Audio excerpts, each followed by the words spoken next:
Hi, we're Team Anonymous and our solution is iConsent. It's a UI toolkit that all of the AAs can use to build inclusive and accessible consent journeys. Some of the crucial problems have been narrowed down on whether there's a general lack of interest among users to read through consents before they agree to it. Now, even for the users that do want to understand these consents, it's still hard for them to navigate through the UI. And there's another segment of users who still feel not included enough to be able to use these modern apps. These are some real user comments that we got from our surveys. The first part of our solution is to solve for the low literacy band of users wherein multiple forms of content delivery is really necessary. So I'm gonna switch to our app. This is where a user will be redirected from an FIU, and you can see his linked bank accounts, and I'm gonna click through one of the consent. Initially there are navigation cues that help the user to kind of get the sense of space, and then I'm gonna play the video. ClearTax wants to access your linked pension account details. The accounts that you're giving consent are SBI. ClearTax wants to view your summary data. So as you just saw, this video was pinned out for this specific consent artifact. It walks the user through the specific details. It's a very human and assisted way of reaching out to the user. Even for other modern users who want to kind of quickly come to a text view, we've pulled card views and visual views that give a better sense of the data that they've come for. Now, the second part of our solution is that to solve for a literate user who's not necessarily tech savvy. It's really important to make the journeys accessible for such users. So some techniques used were like we went completely no scroll, which is kind of not falling back to the old form of showing terms and conditions, because it's completely intrusive and also not very useful. So the second core component of a solution is the native language component, which we've already scaled for 6 different Indian languages, and adding another language is just going to be about adding another config file. I'm going to switch to Hindi now and show you guys the level of translation.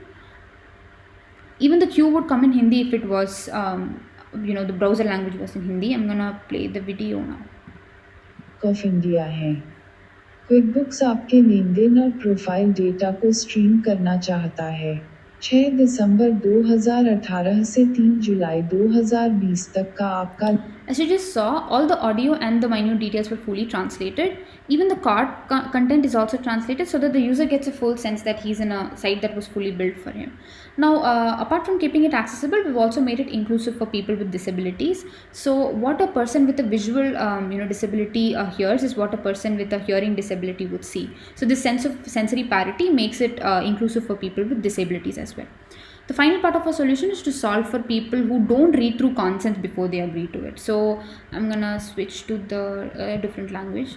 This is a very tricky problem to solve, and we followed a method of progressive disclosure, wherein we took question and answers so that the user is nudged to get answers to the question that they should be getting to. And in the case that they do go ahead and click on approve or reject directly, then we pull up a casual one while keeping it less intrusive, so that they are nudged to go back and read. And given that they do go back and read, then we also set a sense of appreciation that hey, you've read through it, and that's a very positive thought. Now they will be redirected back to the FIU's app to finish their flows there.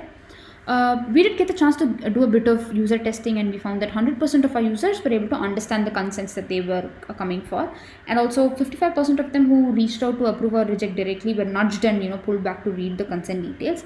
And we also were able to see that 80% of our users reached out to the video irrespective of the target group that they fell in. Now, to go over our stack, we built a Python Flask backend, Vue, Netlify frontend. All of our open code is already open source. It's source and the packages, so that AS can quickly consume it.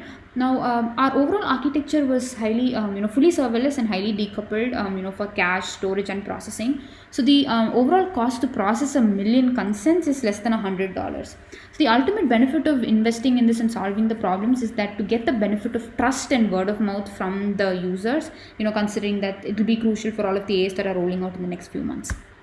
Now, we've solved for the account aggregator space to go over the existing and future scope from the audio that we got in the video generation component that can be easily scaled to solve for feature phones or low bandwidth phones via automated phone calls, and also chat is another possible component. Now there's also other verticals that could come up in other areas of interest with the same aggregator model. So this is a very a solution with a good scale that one of the reasons why we kept it open source, and something that we really look forward to as well. So this is our team, and we thank for this opportunity, and thank you for listening as well.